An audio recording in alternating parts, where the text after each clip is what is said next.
So, speaking on the topic of narcissism, Narcissus was an old monk that taught in a cloister, sort of like a pre monastery religious school, It was taught by monks. And most of the students that would continue on there would go on to become teaching monks. They would go to smaller parishes and continue the language of that they had learned, Latin, Greek, the classicals, Hebrew to read the Bible, stuff like that, or Hebrew to read the original Old Testament, and so these were the students that would go to this school, and there was a young one called Goldman, and Goldman was a fair child and fair complected child, and he was like strong of body, and there was some illusion of him being like a chestnut, you know what I'm saying? Like, uh, proud. But, he was, he was proud, and as he grew, as Goldman grew through the book, he had known both spiritual, mental, and physical experiences in the life. He had been mentor, priest, pastor, victim, criminal. He killed a man that was trying to rob him of a gold piece. Um, Things like that, and this is Goldman's character, and Narcissus was the old monk at the cloister who Goldman had came back to see years later, and he had imagined that Narcissus was continual. He had seen himself as a raging river, a flowing current that was eternally shifting, and moving through the land, where he saw Narcissus as something eternal. He was a wise old teacher who was happy to teach 2,000-year-old knowledge to his students. You know. So that's what I get from narcissism. I imagine would be when somebody, because in the book, Goldman actually becomes a master level sculptor, but he ends up breaking his leg, going to go meet some girl in the village, you know what I'm saying? Riding a horse, he falls off his horse trying to go meet some girl in the village, probably at night, you know what I'm saying? Like, because he's living at the monastery at the time, so that's Goldman. Goldman was perpetual youth, like I said. He was proud, chestnut proud, but I imagine in my mind almost pouty. You know what I'm saying? Like, you look at him and you almost instinctively think it's too much. You know what I'm saying? Like, it's just it's a touch too much.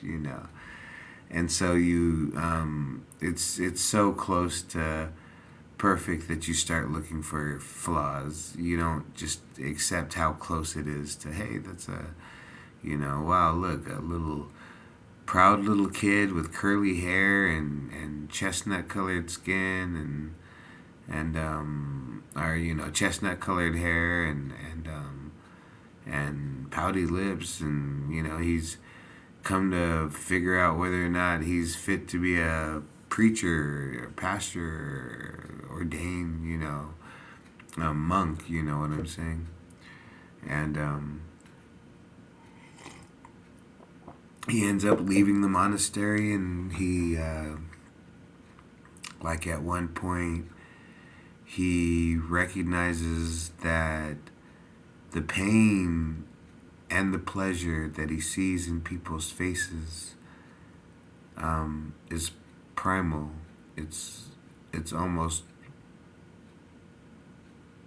we all share like the same expression over the same things, you know. And that was one of the things that Goldman had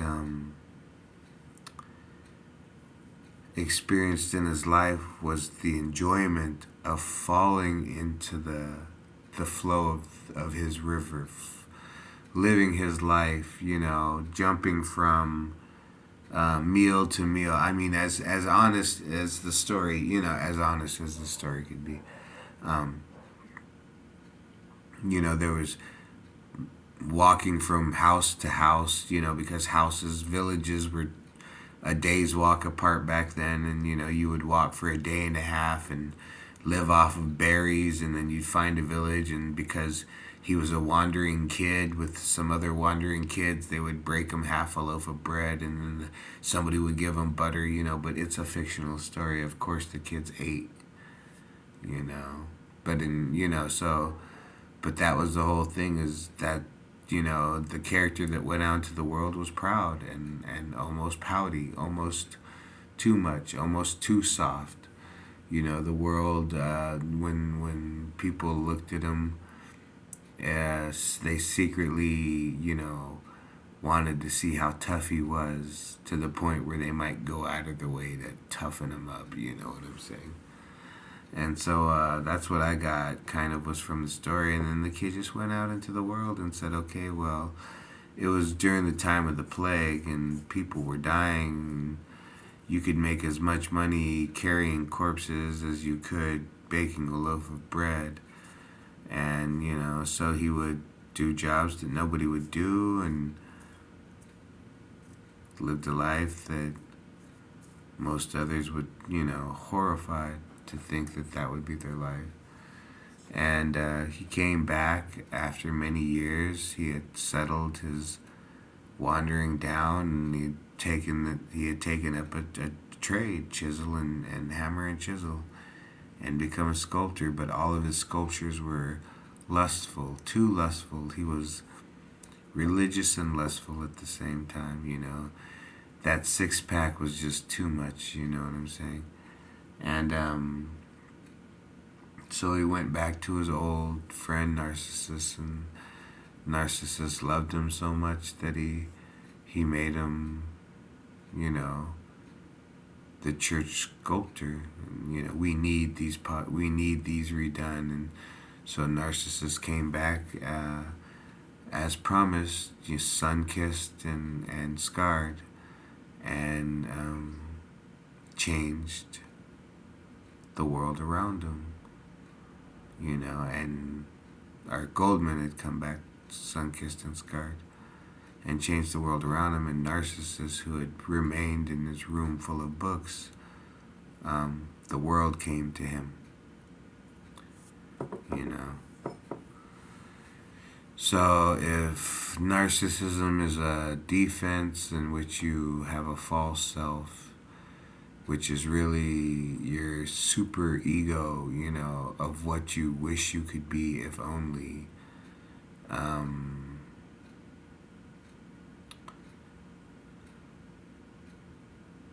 realize that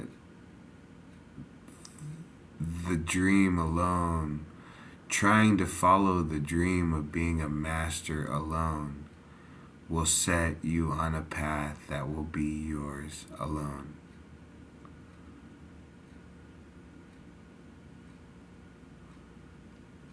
That's all I can say. The East Coast Beat.